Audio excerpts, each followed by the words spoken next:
This is your math gal, Julie Harland. Please visit my website at yourmathgal.com, where all of my videos are organized by topic. This is video 19 of solving equations that contain decimals. So we're going to do this problem here. And we can either just work the whole problem with the decimals, being very careful with arithmetic, especially if you have a calculator. That's just as easy. Or we could multiply both sides by something to get rid of the decimals in the first place. Let's just do this problem working with the decimals as they are. So I notice here I have a multiplication here, this 3.25 times 24, and I have the distributive property over here. So I'm not going to show you my arithmetic here, but you can do that on the side or you can get it at a calculator. If we do 3.25 times 24, we get 78. And then if we distribute the 4.5 to the x, we get 4.5x. And then we distribute the 4.5 to the 24, I have to do 4.5 times 24. You should get 108.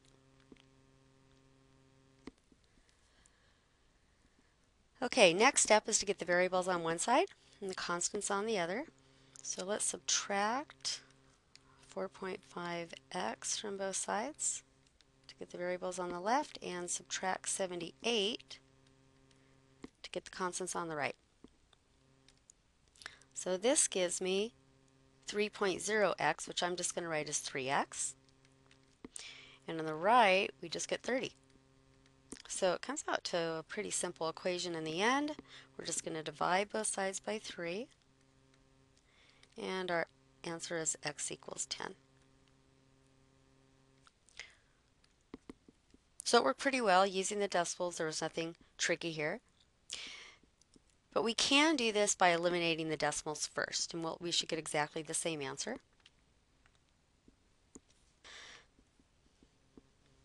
All right, so instead of doing your distributive property and multiplying as is, what we could do is note there are 3 different decimals, but the most we'll have to move any decimal point is right here, these 2 spaces. So I'm going to multiply both sides of the equation by 100, which means each term gets multiplied by 100. So what happens when you multiply the 7.5 times 100? That's going to move 2 places to the right, and I will get the 750x. When I multiply 3.25 times 100, it moves that over. But be careful here, you don't also multiply the 24. This is all just one term. So you're multiplying 100 times the 325 first to get 325, and then I still am just going to multiply that 325 times 24. And 4.5, I move that over 2 to the right. I'll get 450 times x plus 24. So notice I don't have any decimals. So now we could proceed. So we've got 750x plus, now again you're going to have to do that 325 times 24 either in your calculator or on scratch paper, and that's 7,800. And then we'll do our distributive property over here, 450x plus, and now again I'm also going to have to do my 450 times my 24, and that's 10,800. So you get bigger numbers, but you don't have any decimals. That's the trade-off. So now we're going to, and I'm going to move this a little bit over. It's kind of make sure that you can see it. Okay. So I want to get the variables on one side and constants on the other. So we'll subtract 450x from both sides. And we'll subtract 7,800 from both sides. And that gives us, on the left-hand side, 300x, so we have 300x. And on the right-hand side, that gives us 3,000. So we just divide by 300. And of course you can cancel out both of those. That's like dividing by 100 right there, numerator and denominator.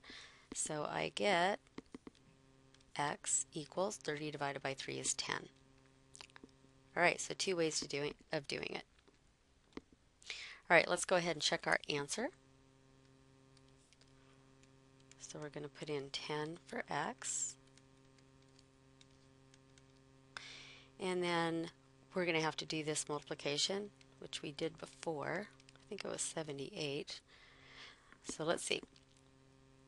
We've got 7.5 times 10, that's 75. And I'm pretty sure that was 78. Yep, it's 78. And then I have 75 plus 78. So 75 plus 75, that's 150 plus 3 more. So that should be 153. All right, now let's do the right-hand side.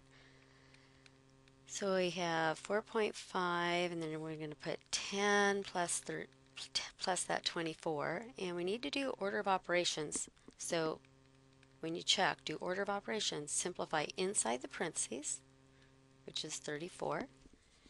And now you have to do that multiplication. So you could do that on your scratch work, 4.5 times 34, or use a calculator, and we get 153.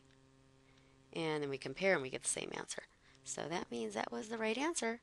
So the answer to this problem, using the solution set notation, is 10. This is your Math Gal, Julie Harland.